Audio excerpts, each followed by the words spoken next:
पावसाळा म्हटलं की कुरकुरीत आणि गरमागरम कोथिंबीर वडी आलीच. आज मी तुम्हाला अजिबात बेसनचा सुद्धा वापर न करता इतकी मस्त आणि कुरकुरीत कोथिंबीरीची वडी कशी बनवायची ते दाखवणार आहे. अतिशय चविष्ट वड्या तयार होतात आणि अजिबात नरम सुद्धा पडत नाही. एकदा या वड्या बनवून ठेवल्या की आठवडाभर तुम्ही टिकवून ठेवू शकता. आवाजावरूनच तुम्हाला लक्षात आलं असेल की ती कुरकुरीत वड्या तयार झाल्या आहेत आणि तोडून सुद्धा दाखवते. बघू शकता, हलक्या आणि आतून पोकळ सुद्धा बनतात.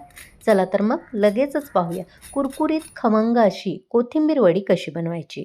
नमस्कार, मी प्रेषिताच किचनमध्ये तुम्हा सर्वांचे पुन्हा एकदा खूप खूप स्वागत करते. खमंग आणि खुसखुशीत कोथिंबीरीची वडी बनवण्यासाठी आपल्याला आज बेसनचा वापर न करता इथे चणा डाळ वापरायची आहे.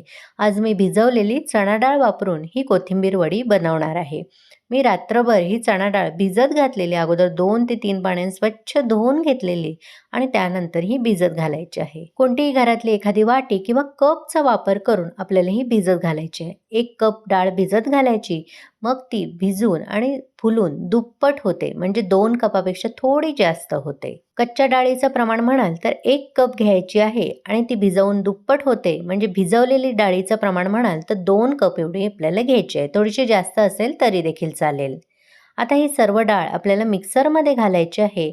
आता या वड्या छान अशा तिखट आणि चमचमीत होण्यासाठी इथे मी 2 तिखट हिरव्या मिरच्या घालणार आहे. तुम्हाला जास्त तिखट आवडत असेल तर थोडंसं प्रमाण वाढवू शकता. सोबतच 4 ते 5 लसणाच्या पाकळ्या घालायच्या आहेत आणि अर्धा इंच आल्याचे तुकडे घालायचे आहेत. आज मी मेजरमेंट कपचा अर्धा कप भरून डाळ मोजून घेतली आहे, त्यामुळे कमी प्रमाणात मसाले वापरत आहे. तुम्ही जास्त प्रमाण घेतलं तर मसाल्यांचं प्रमाण वाढवू शकता. आता मी यामध्ये अर्धा चमचा भरून धणे घालणार आहे. धणे पावडर माझ्याकडे उपलब्ध नसल्यामुळे मी मिक्सरलाच हे वाटून घेणार आहे. आता यामध्ये जरा सुद्धा पाणी घालायचं नाही आणि मध्ये मध्ये एखाद्या चमच्याने डाळ वर खाली करून मिक्सरला चांगलं वाटून घ्यायचं आहे. इथे बघू शकता, डाळ मी वाटून घेतली आहे. कशी छान अशी त्याची पेस्ट झाली आहे. जरा सुद्धा यामध्ये पाण्याचा वापर मात्र करायचा नाही. जी भिजवलेली डाळ असते त्यामधला ओलसरपणा असतो, त्यामध्येच ही डाळ आपल्याला वाटून घ्यायची आहे. आता वाटलेली सर्व डाळ एका बाउलमध्ये मी काढून घेणार आहे. आता या वाटलेल्या डाळीमध्ये ज्या कपाने आपण डाळ मोजून घेतलेली त्याच कपाने 3 घट्ट कप भरून स्वच्छ धुवून बारीक चिरलेली कोथिंबीर घालायची आहे. त्यामुळे प्रमाण हे अचूक असणं गरजेचं आहे. आता यामध्ये काही सुके मसाले घालू. त्यामध्ये अर्धा चमचा हळद, पाव चमचा हिंग, 1 चमचा भरून लाल तिखट आणि 1 चमचा भरून भाजलेले जिऱ्याची पूड घालणार आहे. मगाशी म्हटल्याप्रमाणे तुमच्याकडे जर धणेपूड असेल तर ह्यावेळेस तुम्ही ती घालू शकता. हिंगाबरोबरच ही वडी छान पचली जावी, त्यामुळे आपल्याला यामध्ये अर्धा चमचा भरून ओवा थोडासा हातावर चुरून घालायचा, म्हणजे स्वाद छान उतरला जातो. त्यानंतर 1 मोठा चमचा भरून सफेद तीळ घालायचा आहे. वरून सुद्धा आपण तीळ लावणार आहोत, पण कोथिंबीर वडीमध्ये आतमध्ये तीळ घातल्याने छान खमंगपणा येतो. छान अशी चटपटीत कोथिंबीर वडी करतोय, त्यामुळे लिंबाचा पाव भाग एवढा मी लिंबाचा रस इथे मी पिळून घेणार आहे. मोठ्या प्रमाणात कोथिंबीर वडी करत असाल तर अर्धा लिंबाचा रस पिळून घालू शकता. ही वडी घशाला खाताना कोरडी लागू नये आणि छान कुरकुरीत व्हावी, त्यामुळे 1 चमचा भरून तेल घालायचं आहे. सोबतच वडी कुरकुरीत होण्यासाठी 1 मोठा चमचा भरून तांदळाचं पीठ घालायचं आहे आणि सर्वात शेवटी चवीप्रमाणे मीठ घालायचं आहे.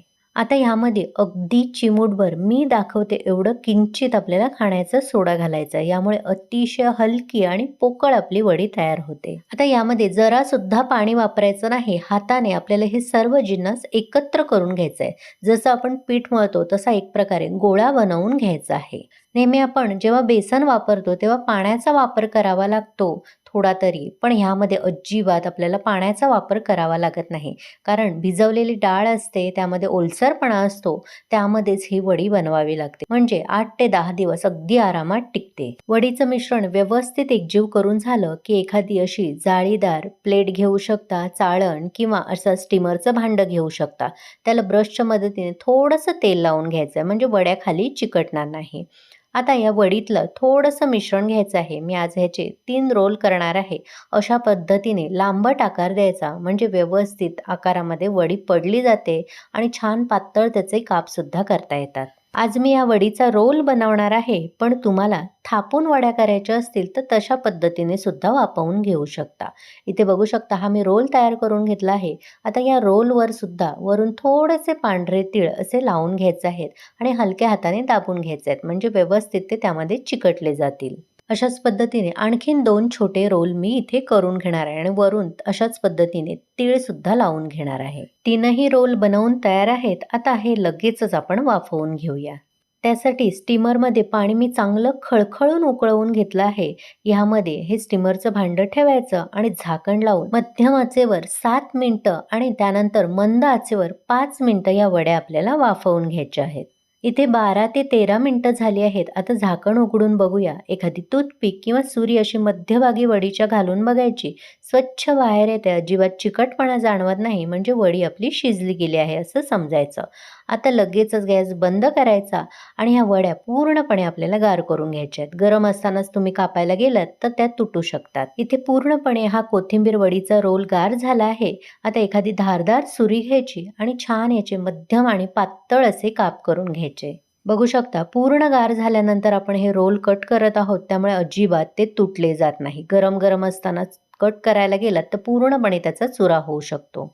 ही बघा कोथिंबीर वडी तुम्हाला जवळून सुद्धा दाखवते, किती सुंदर तयार झाली आहे आणि अखंड अशी छान मस्त कापली गेली आहे. अजिबात चुरा झालेला नाही. आता लगेचच ह्या वड्या आपण तळून घेऊयात. कोथिंबीर वडी तळण्यासाठी तेल चांगलं मध्यम आचेवर गरम करून घ्यायचं आणि गॅसची आच मध्यम ठेवून वड्या यामध्ये एक एक करून सोडून घ्यायच्या. अजिबात मंद आचेवर तळू नका, कारण आधीच ही कोथिंबीर वडी आपण शिजवलेली असते. त्यामुळे मध्यम आचेवर छान सोनेरी रंग येईपर्यंत आणि कुरकुरीत होईपर्यंत वड्या तळून घ्यायच्या. अवघ्या काही मिनिटातच बघू शकता वड्यांना कसा सुंदर सोनेरी रंग आला आहे आणि छान कुरकुरीत झाल्या आहेत. अशा झाल्या की लगेचच एखाद्या झाऱ्यावर पूर्णपणे तेल निथळून एखाद्या टिश्यू पेपरवर काढून घ्यायच्या, म्हणजे सुरलेलं एक्स्ट्राचं तेल असेल ते निघून येईल. अशाच पद्धतीने उरलेल्या सर्व मी कोथिंबीर वड्या तळून घेणार आहे. इथे सर्व वड्या मी तळून घेतल्या आहेत. आता लगेचच सर्व करून घेणार आहे. आवाजावरूनच तुम्हाला समजलं असेल किती कुरकुरीत तयार झाल्या आहेत. कोथिंबीर वड्या नुसत्या खायला देखील खूप छान लागतात, किंवा संध्याकाळच्या चहा बरोबर असू दे किंवा जेवणासोबत आवर्जून खाल्ल्या जातात. तुम्ही सुद्धा मी सांगितलेल्या पद्धतीने एकदा बेसन न वापरता अशा पद्धतीने वड्या करून बघा, तुम्हाला खूप आवडतील आणि एक छान अशी बेसनपेक्षा मस्त चव यायला येते. नेहमी तुम्ही अशाच पद्धतीने वड्या कराल. तुम्हाला माझी आजची रेसिपी कशी वाटली? नेहमीप्रमाणे आवडली असेल तर एक लाईक शेअर करून प्रेषिताच किचनला सबस्क्राईब करायला विसरू नका. सोबत असलेलं नोटिफिकेशनचं ऑलचं बटन दाबा, जेणेकरून माझ्या अशाच सर्व रेसिपी तुम्हाला लगेचच पाहता येतील. बघू शकता किती कुरकुरीत झाले आहेत आणि तोडून सुद्धा दाखवते. आतून सुद्धा अतिशय हलक्या आणि पोकळ तयार झाले आहेत. नक्की करून बघा आणि कशा झाल्या कमेंट करून मला सांगायला विसरू नका. चला तर मग पुन्हा भेटू अशाच मस्त स्वादिष्ट भरपूर टिप्स, अचूक प्रमाण आणि एखाद्या नवीन रेसिपीसह. धन्यवाद.